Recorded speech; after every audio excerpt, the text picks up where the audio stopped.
जय गुरुदेव। प्रश्न, सत्संग का असर क्यों नहीं होता है? स्वामी जी, यह बहुत ही मार्मिक प्रश्न है। इसे समझने के लिए आपको एक दृष्टांत की जरूरत पड़ेगी। यह प्रश्न एक बार एक महात्मा जी से पूछा गया।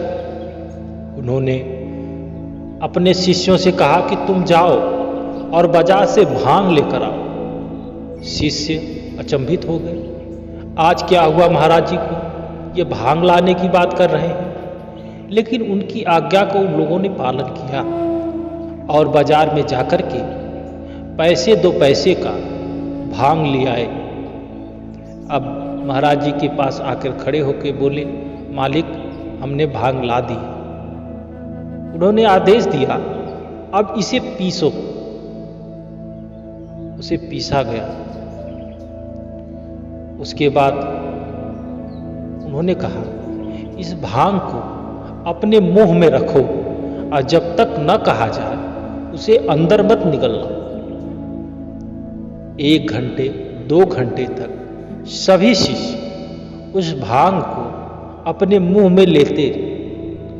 किसी ने भी उस भांग को अंदर नहीं लिया। कुछ देर बाद जब महात्मा जी आए तो उन्होंने कहा, उसे निगलो मत, उसे थूक दो। सबने उस भांग को थूक दिया। महात्मा जी ने पूछा, नशा हुआ? लोगों ने कहा, अरे महाराज जी, जब हमने इसे पिया ही नहीं, इसे निगला ही नहीं, तो नशा कहां से भांग का होगा? तो उन्होंने कहा, बस इसी तरह सत्संग के वचनों को केवल कानों से नहीं, मन की गहराई से सुनना होता है। एक एक वचन को हृदय में उतारना होता है। उसके आचरण को समझ करके उस पर चलना होता है। गुरु के वचनों को सम्मान देना होता है। तब सत्संग का असर दिखाई देता है।